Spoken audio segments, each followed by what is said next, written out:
Bom dia a todos. No vídeo de hoje, darei sequência aos vídeos anteriores que fiz sobre o estoicismo, discorrendo sobre o meu primeiro grande objeto de estudo, que foi Marco Aurélio, o imperador filósofo. Eu comecei a estudar Marco Aurélio desde a época do final da graduação, escrevi o meu trabalho de conclusão de curso baseado em Marco Aurélio. Esse mesmo trabalho está publicado no portal Veritas, no meu blog de filosofia que todos já conhecem. Está disponível para que todos possam ver. E Marco Aurélio é, inclusive, uma das vertentes principais do meu blog, de modo que ele tem uma coluna especial só sobre ele.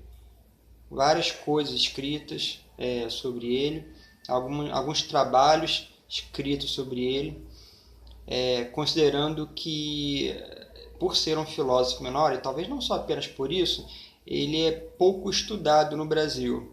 Nesse sentido, eu optei por abrir essa coluna e basear esses trabalhos específicos sobre o Marco, para que outros estudiosos e simpatizantes de Marco pudessem também conhecer esses trabalhos. Muito bem, quem foi Marco Aurélio? Marco Aurélio foi um romano, nascido no ano de 121, e ele foi filho adotivo do imperador Antonino, neto do imperador Adriano. É interessante ressaltar que Roma, naquela época, na dinastia dos Antoninos, que foi a terceira dinastia, ela não foi a sequência dos imperadores, ela não foi traçada por hereditariedade. Quer dizer, o filho não assumia necessariamente o posto de imperador que vinha do pai. O que eles fizeram? Logo que Nerva assumiu o reinado, assumiu o império, foi o primeiro imperador dessa dinastia, ele alterou essa sucessão, essa forma de sucessão hereditária por adoção. Ele deveria adotar o imperador reinante vigente, o príncipe deveria adotar aquele que fosse mais capaz, mais qualificado, que tivesse suas virtudes mais ímpares e que por isso mesmo fosse indicado ao posto de príncipe, de Augusto. E assim aconteceu. Então Nerva tinha uma predileção muito grande por um dos seus generais, que foi Trajano. Trajano, por sua vez, adotou um outro grande general da época que tinha qualidades ímpares, que foi Adriano. E Adriano, então, por sua vez, tinha predileção para adotar o seu preferido, que era o Aélio. Só que Aélio morre. Com a morte de Aélio, Adriano decide então adotar não mais um general, mas um senador, que era Antonino, um homem muito probo, muito respeitado no Senado naquela época. Mas Adriano faz isso com a seguinte condição: que Antonino, por sua vez, adotasse dois jovens, Marco Annio Vero e o outro jovem, Lúcio Vero. Adriano, então, adota Antonino, e Antonino, então, por sua vez, adota esses dois jovens, Lúcio Vero e Marco Annio Vero. Marco Annio Vero era o filho de um grande político da época, cônsul, e Annio Vero era filho daquele amigo de Adriano que tinha morrido, Aélio. Então, o que acontece? Durante todo o reinado de Antonino, esses dois jovens são educados para servir ao Estado. E eles fazem isso durante todo o reinado. Por isso, Antonino dá aos dois jovens os melhores professores que tinham na época. Especificamente para Marco, Marco Ânio Vero, que mais tarde adotará o nome de Marco Aurélio, Marco Ânio Vero, é disponibilizado, por exemplo, Rústico, um grande professor estoico de filosofia, né? Estoico, e Cornélio Frontão. E esses foram os dois principais professores. Houveram vários outros, claro, mas esses foram os dois principais e que são citados em meditações. Quando Marco, no final da vida, escreve suas meditações, Marco cita esses dois professores e chega até a fazer mais. Ele cumpre uma promessa, uma dívida pessoal que ele tinha de gratidão por esses dois professores e dá cargos políticos a eles dois. Cornélio Frontão, ele dá o título de cônsul, se não me engano, e Rústico assume o cargo de prefeito de Roma. Ânio Rústico foi talvez um dos principais estoicos daquela época, embora não seja tão mencionado quanto Epicteto ou Sêneca. Então, durante todo esse período, Marco vai se preparando na vida pública, vai estudando muita filosofia, lê muito Epicteto, que estava muito em moda naquela época, né? Rústico apresenta Epicteto a Marco Aurélio, e de uma certa forma Epicteto traça os principais caminhos teóricos de Marco. E eu achei isso sempre muito curioso, porque você passa a pensar como é que um imperador vai basear suas obras em cima de um escravo, escrito de um escravo, de um simples escravo. Mas talvez essa estranheza ela se dilua na medida em que você começa a perceber que o escravo de Roma era diferente do escravo moderno, como a gente vê hoje, né? O escravo de Portugal, Espanha, a perspectiva é diferente porque a condição humana do escravo era diferente. Os escravos estudavam, davam aulas, instruíam. Então, nesse sentido de pedagogia, é que Epicteto foi um grande mestre realmente de Marco. Antonino morre, mas um pouco antes ele deixa um testamento dizendo que apenas Marco Ânio Vero seria o futuro imperador. Não seria mais Lúcio Vero, não seria mais um colegiado como Adriano queria, seria apenas Marco. Antonino morre, Marco ascende ao trono com o nome de Marco Aurélio Antonino. Antonino, o nome da família do pai adotivo, Antonino, e Marco Aurélio, o ramo da família dos Antoninos. Esse Aurélio, portanto, é um sobrenome da família, não é o nome composto. E logo depois que Marco assume o cargo de príncipe, ele eleva também o irmão adotivo. Ele faz com que Lúcio Vero também ocupe o título, também tenha o título de príncipe, e de modo que na primeira vez em toda Roma temos dois príncipes, temos dois monarcas reinando ao mesmo tempo. Isso é inédito e foi realmente a primeira vez que isso acontece em toda a história de Roma, em toda a monarquia, república, evidentemente não tinha monarca, e em todo o império. Logo depois que Marco e Lúcio Vero sobem ao trono, ascendem ao trono, eclode uma guerra. Uma guerra que, segundo alguns críticos, poderia ter sido evitada se não fosse a generosidade excessiva de Antonino, né, o pai de Marco e Lúcio Vero.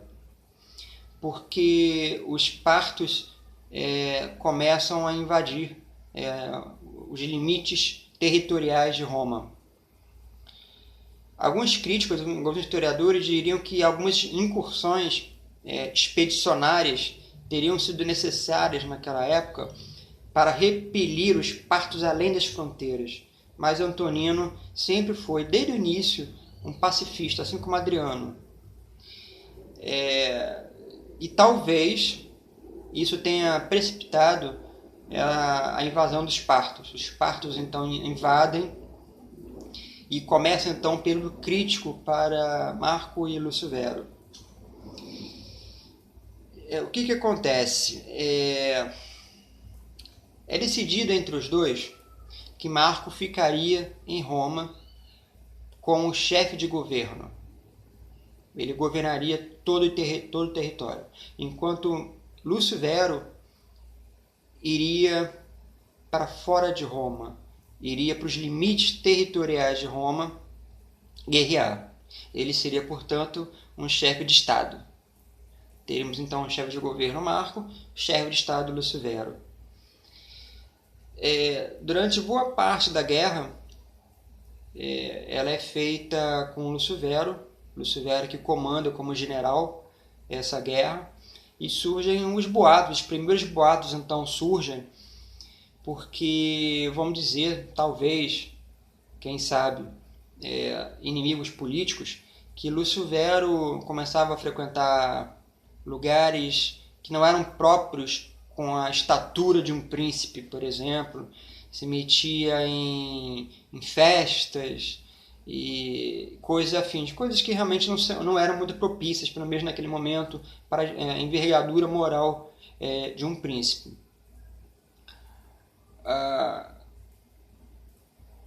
Essa guerra ela se estendeu até o ano de 169, quando Lúcio Vero morre. E aconteceu durante esse período uma coisa muito interessante. No ano de aproximadamente de 168, o cofre de Roma estava quase falido. Não existia dinheiro para prosseguir na guerra. De um modo geral, o que os governantes fazem é elevar os impostos para aumentar a arrecadação e com esse tesouro ir para a guerra. Marco Aurélio não fez isso. Ele optou em leiloar seus próprios bens pessoais, muitos dos quais ele tinha herdado de Antonino e de Adriano, para que com esse dinheiro do leilão ele pudesse ir à guerra. Dessa forma, não onerando mais ainda os cidadãos. Isso é bastante documentado, esse feito, e foi dessa forma que Marco conseguiu continuar a guerra e, apesar da morte de Lúcio Vero em 69, venceu os partos definitivamente. Ele vence os partos e começa então um período de paz. Logo em seguida, alguns anos depois, uma outra guerra explode. Uma guerra de muito maior proporção do que dos partos. Uma guerra que Marco, talvez, agora ele como único imperador, ele teria que dar conta disso sozinho. Foi a guerra contra os alemães, os germânicos confederados. Várias tribos isoladas de germanos, não foram capazes em momento algum de fazer páreo a Roma. O que eles fizeram? Eles fizeram uma federação. Se reuniram com um governo único, e essas tribos todas juntas, como os marcomanos, Iáziges e etc., essas tribos todas se juntam e todas juntas, confederadas, invadem Roma. Foi isso que aconteceu. E isso causou um estardalhaço estrondoso, e, de uma certa forma, precipitou o declínio de Roma, porque isso arruinou ainda mais com os cofres de Roma. Marco consegue vencer, Marco vence essa guerra, mais uma vez ele vence essa guerra, no ano de 174, final de 174 mais ou menos, ele vence essa guerra, e temos aí, portanto, um período de paz. Nesse mesmo ano, aproximadamente nesse ano, 174, ele começa a escrever suas famosas meditações. Talvez no aquartelamento, no quartel de Carnuto, que foi, no fundo, foi a cidade-estado, foi a capital de Roma. Marco, na verdade, o que ele fez, que como ele era general, ele era único, ele tinha que viver no aquartelamento, na Panônia, por exemplo. E desse modo ele não tinha como estar em Roma para governar Roma, porque ele agora era chefe de Estado e chefe de governo. O que Marco fez?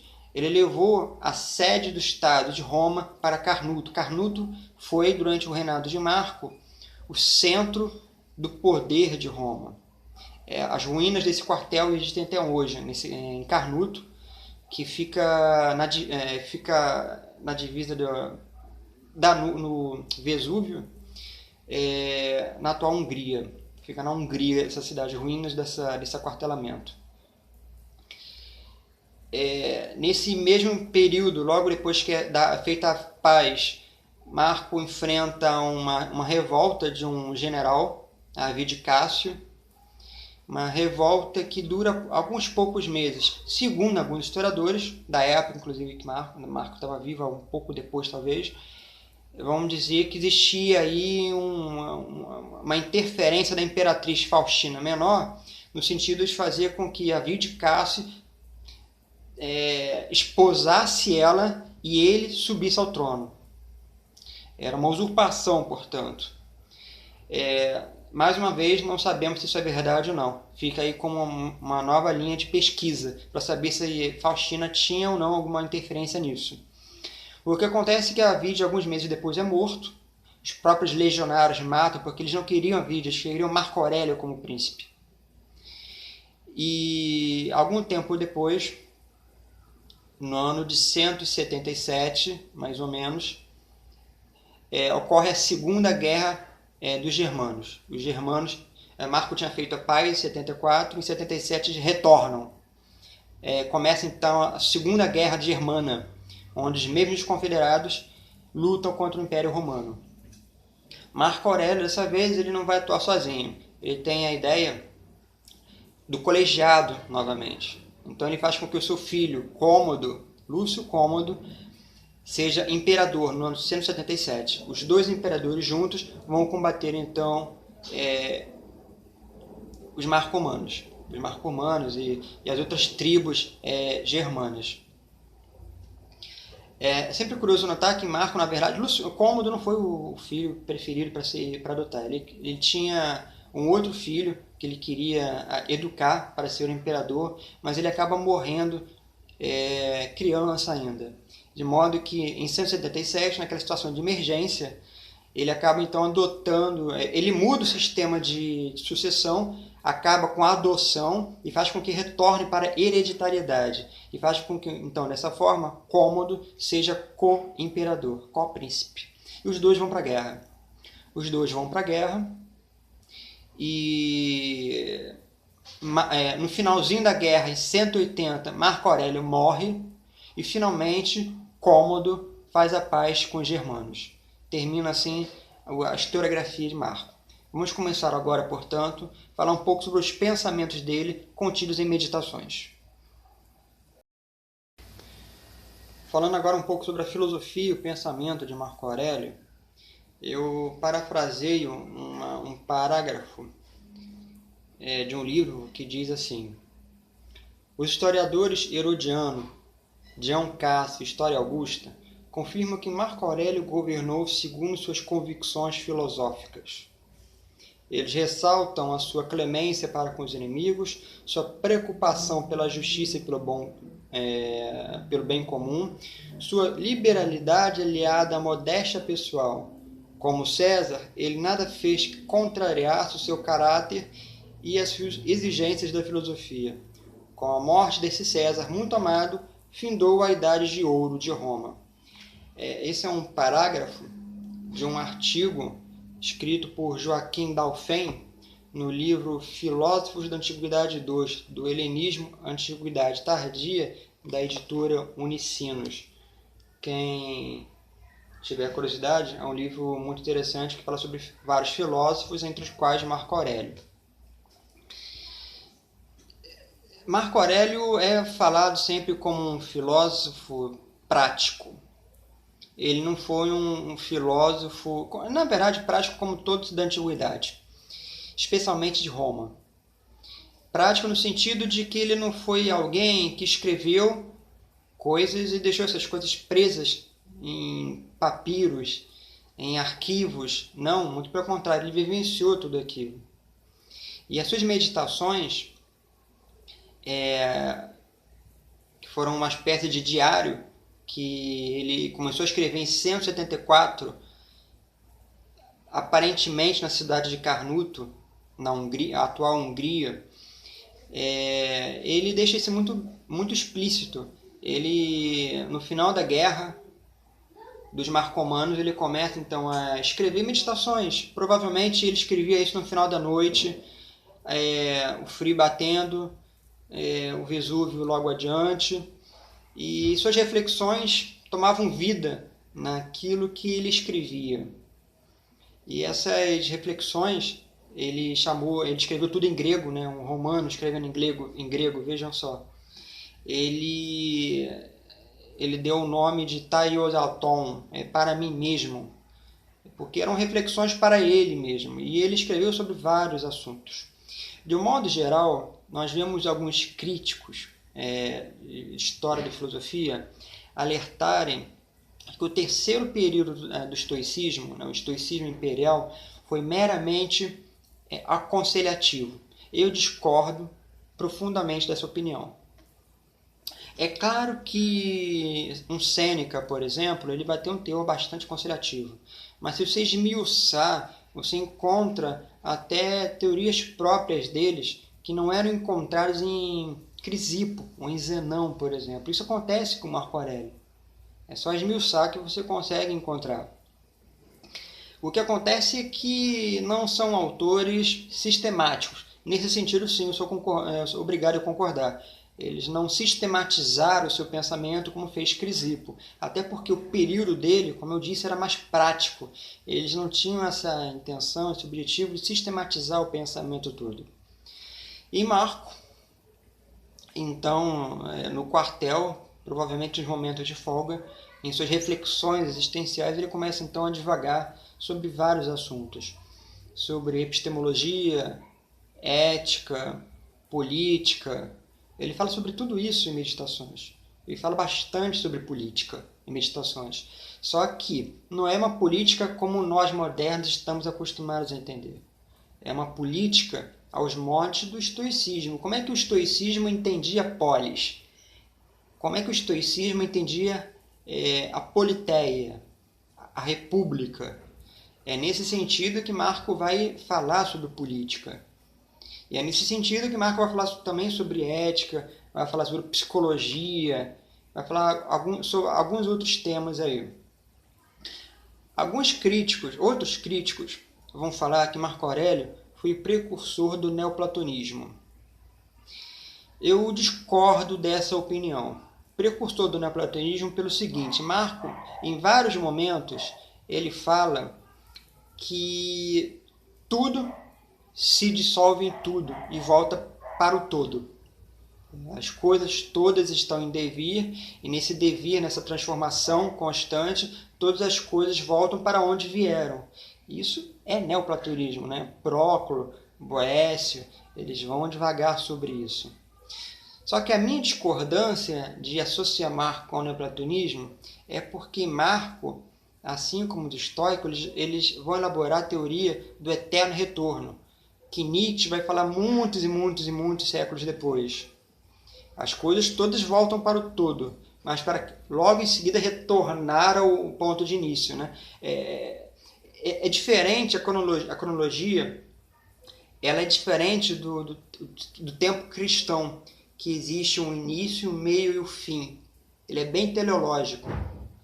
No estoicismo, e Marco segue essa ideia, existe um ciclo.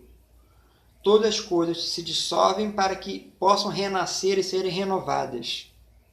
Nesse sentido, eu discordo de que Marco seja o precursor dos neoplatonistas, porque todas as coisas estão sempre se dissolvendo no todo para que o todo tenha material, tenha substância, substrato ontológico, para que essas mesmas coisas possam renovar tudo o que existe. Outros críticos vão dizer, e aí eu concordo, que Marco está mais associado aos filósofos cínicos. De que modo? Veja bem, os cínicos são aquela corrente filosófica, né, do qual o estoicismo bebeu, que foi uma filosofia tipicamente de rua. sem escolas, sem escolarcas, sem instrutores. Eram transeuntes, viajantes, eram pessoas sem teto que simplesmente falavam e davam lições de vida.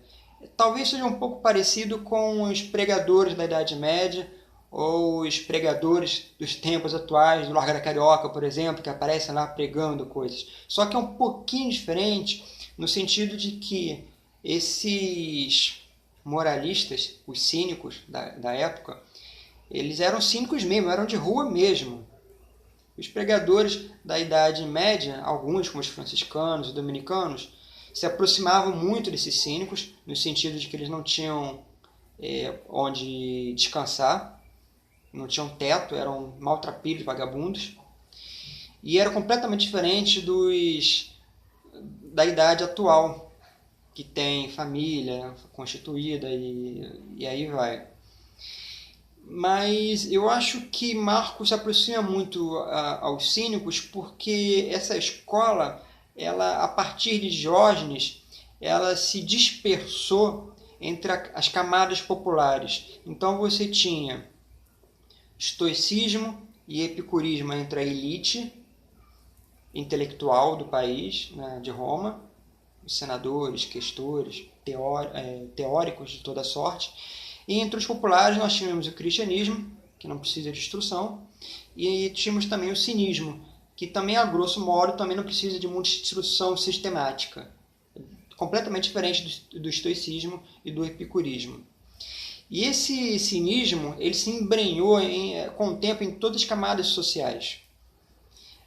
Você vai chegar, por exemplo, o imperador futuro, Marco, né, Juliano, ele tem propensões nitidamente cínicas, pelo próprio modo de vida dele, altamente austero.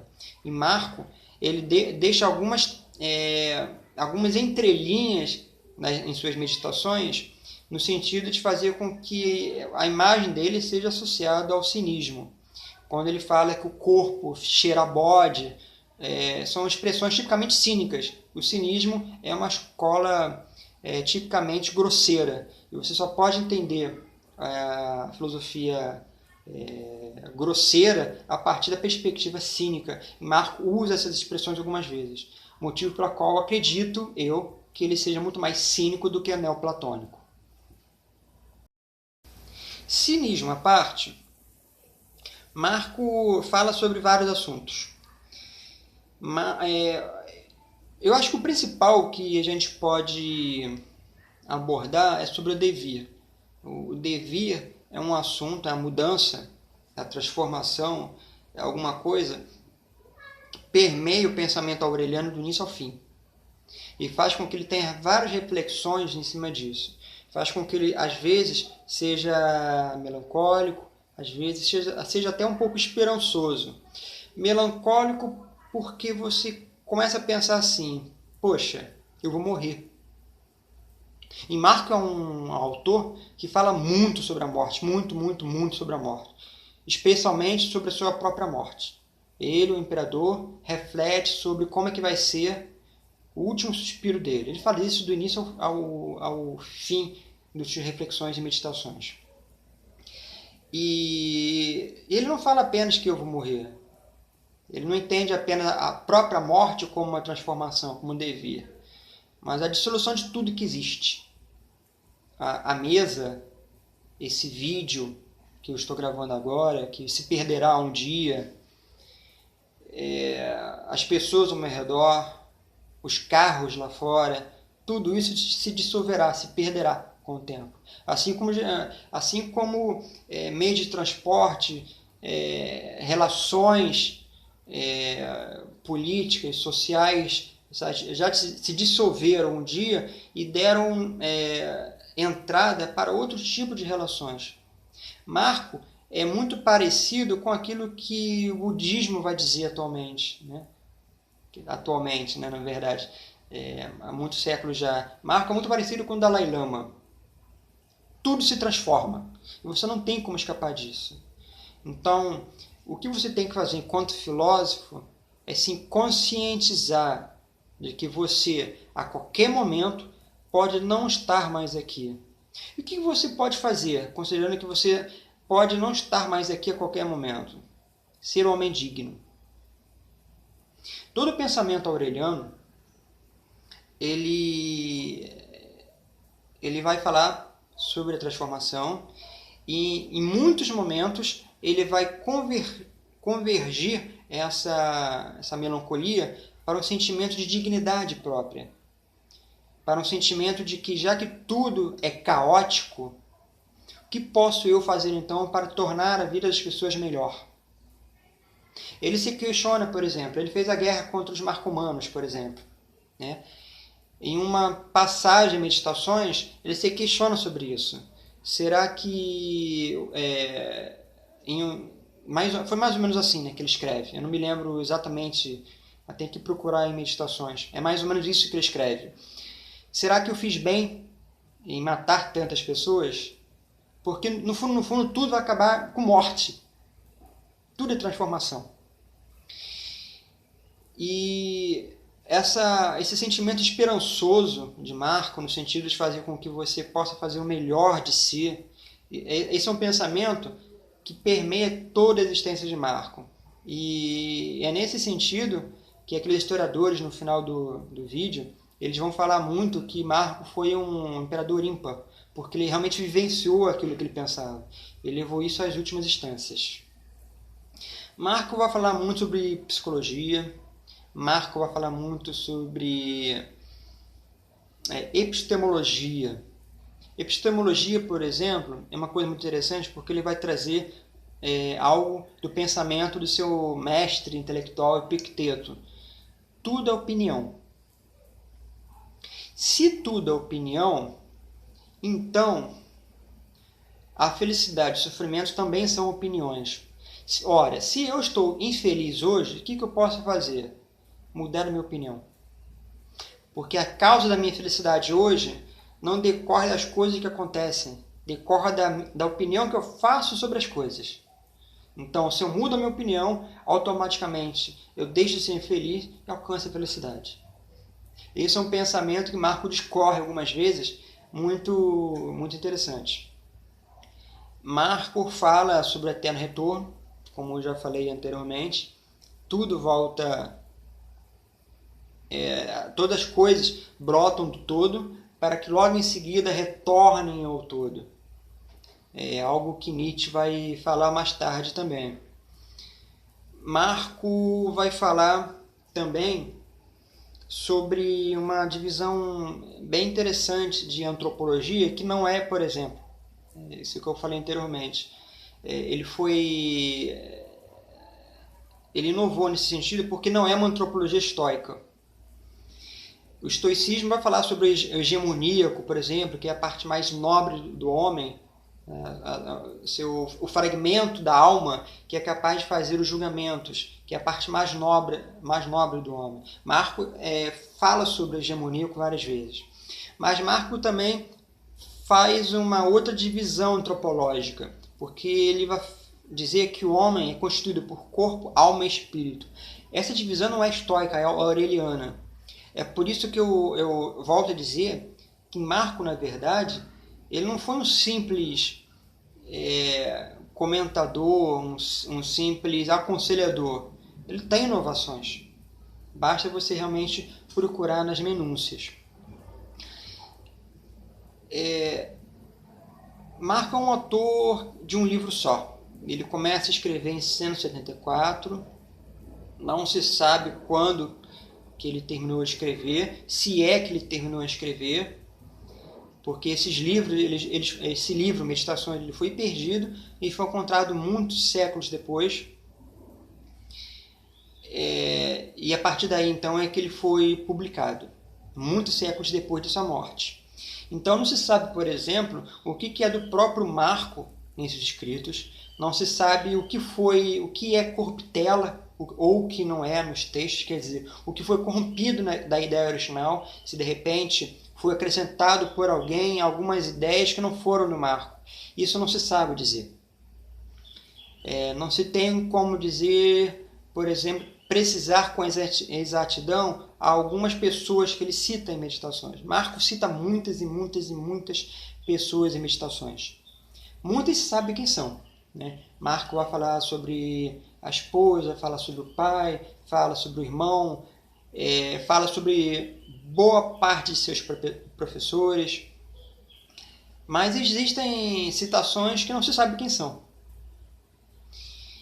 E essa talvez seja outra linha de pesquisa futura para historiadores ou filósofos aí que amem Marco ou gostem de sua filosofia. O interessante também é pensar que Marco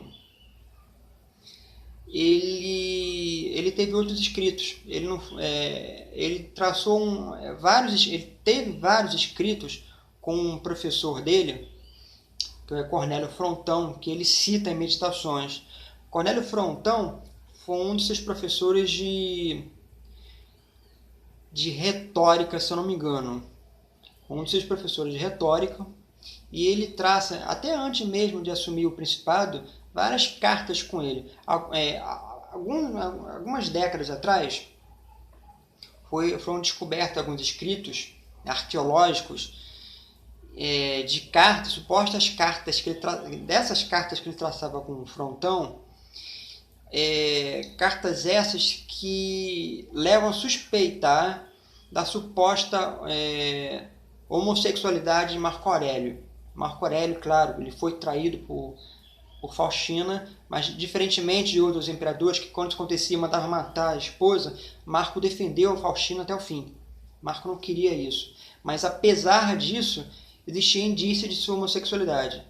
Indícios, inclusive, que falam, que ele próprio cita em Meditações com um escravo, Benedito e Teodoro. Quando ele cita esses dois nomes no início de Meditações, que foram dois escravos dele, dois servos dele. E é possível que ele tenha tido relações também com esses dois. Eu termino por aqui. Marco Aurélio é um autor muito vasto. E, por enquanto, eu termino por aqui. Espero que todos tenham gostado.